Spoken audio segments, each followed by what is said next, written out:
आज बहुत दिनों बाद फिश की एक सिंपल लेकिन खाने में बड़ी ही मज़ेदार एक रेसिपी बनाई, उसके साथ शेयर किया आप लोगों के साथ एक दो किचन टिप्स भी। नमस्ते फ्रेंड्स, कैसे हो आप सब। आई होप कि आप लोग सब बहुत अच्छे होंगे। Welcome to my another new vlog. तो आ गई हूँ मैं किचन में। आज बनाने वाली हूँ ब्रेकफास्ट में मैगी। तो चलिए पहले मैगी को बना लेती हूँ। तो उसके लिए पानी को गर्म कर लिया है, अब इसमें मैगी को डाल दूंगी। आज मैं मैगी फ्राई करके बनाने वाली हूँ। नॉर्मली जो मैगी बनती है उस टाइप से आज नहीं बनाऊंगी। तो फ्रेंड्स, मौसम चाहे कोई भी हो, ठंड हो या गर्मी हो, घर के बाहर हो या घर के अंदर हो, हमें तो काम अपनी करनी ही है। तो जब भी हम कोई काम करते हैं तो उसे फुल एनर्जी के साथ करनी चाहिए और उस काम को हमें एंजॉय करना चाहिए, ताकि उस काम को करते टाइम आप जल्दी बोर ना हो जाओ। आप काम खुशी से करो या मजबूरी में करो, काम तो करनी ही है।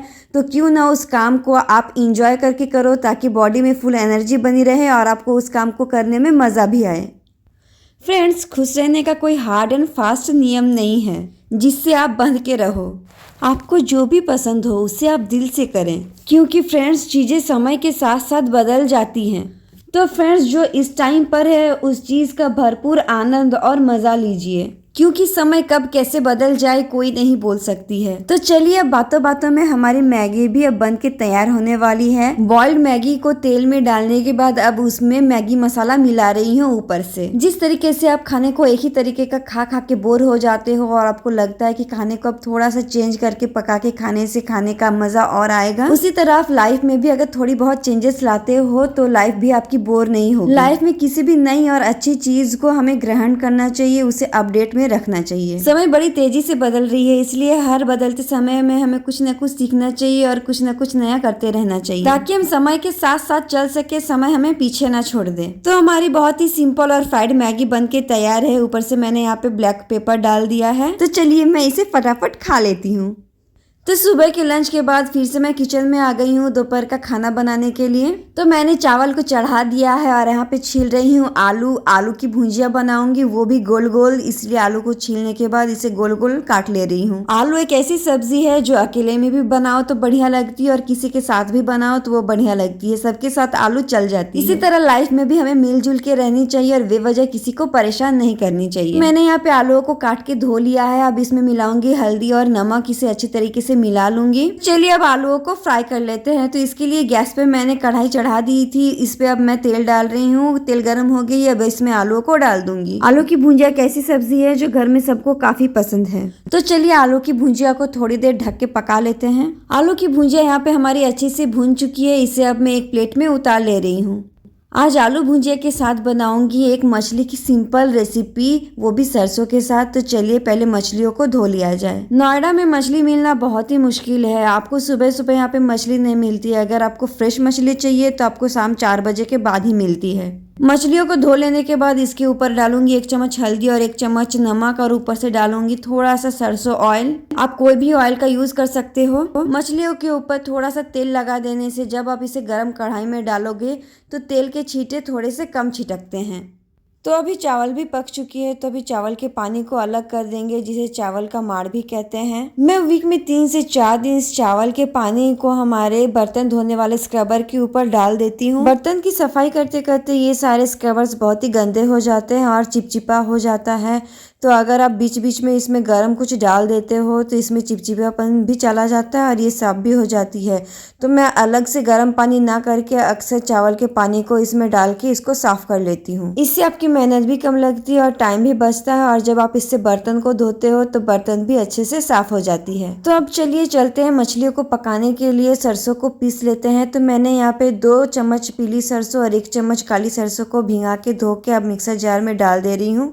तो ये रही हमारी सरसों, इसे अच्छे से पीस लिया है। तो चलिए अब इसमें थोड़ा सा पानी मिला के इसे छान लिया जाए, ताकि इससे इसके छिलके अलग हो जाए। सरसों खाने में तो काफ़ी ज़्यादा टेस्टी लगती है, लेकिन अगर आप इसे इसके छिलके के साथ खाते हो तो इससे बहुत ज़्यादा गैस बनती है और तबीयत भी खराब होने का डर रहता है। तो इसलिए मैं जब भी सरसों से कुछ बनाती हूँ तो इसे पीस के इस तरीके से छान लेती हूँ। आप सब भी जब सरसों से कुछ डिश बनाए तो इस तरीके से छानने के बाद ही बनाएं। तो चलिए सरसों को पीस लेने के बाद अब मछलियों को फ्राई कर लिया जाए। तो इसके लिए कढ़ाई में तेल डाल दिया है। तेल गर्म हो गई है और अब मछलियों को डाल दूंगी।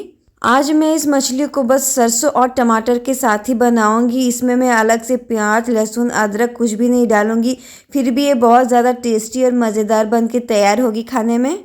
एक दो डिश ऐसी होती है कि आप उसे एकदम सिंपल तरीके से बनाने के बाद भी काफ़ी ज़्यादा स्वादिष्ट लगती है, काफ़ी ज़्यादा टेस्टी बनती है। तो मछलियाँ एक साइड से फ्राई हो चुकी है, इसे अब पलट लेते हैं। मैं मछलियों को जब भी पलटती हूँ तो इस तरीके से चम्मच का यूज़ करती हूँ, इससे मछलियाँ इजीली पलट जाती है और टूटने का डर नहीं रहता है। तो मछलियों को उलट पलट के फ्राई करने के बाद चलिए अब इसे एक प्लेट में उतार लिया जाए। सारे मछलियों को उतार लेने के बाद अब सेम कढ़ाई में थोड़ा सा और सरसों ऑयल डाल देने के बाद तेल गर्म होने के बाद इसमें मैं कलौंजी डालूंगी और साथ ही डाल दूंगी कटे हुए 2 टमाटर। तो अब इसमें नमक और हल्दी मिला के थोड़ी देर फ्राई कर लेते हैं ताकि टमाटर अच्छे से गल जाए।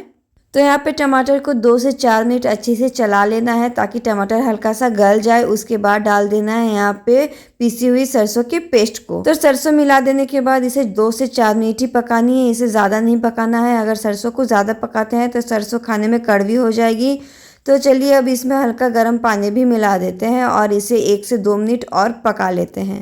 सरसों को एक उबाल आने तक पका लेनी है। सरसों में एक उबाल आ गई है तो चलिए अब इसमें फ्राई की हुई मछलियों को डाल देते हैं। तो सारे मछलियों को डाल देने के बाद 30 से 40 सेकंड के बाद इसके ऊपर से थोड़ा सा सरसों ऑयल डाल देना है।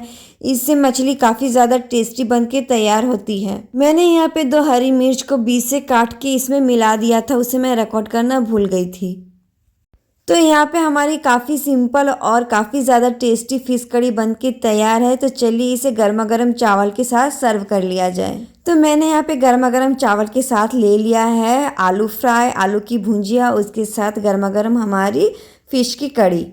तो दोपहर के लंच के बाद अपने बेटे को लेके आ गई हूँ थोड़ी देर पार्क में घूमने के लिए। आज बहुत दिनों बाद धूप निकली है, इतनी ज़्यादा ठंड रहती है कि ज़्यादा बाहर निकलना होता नहीं है।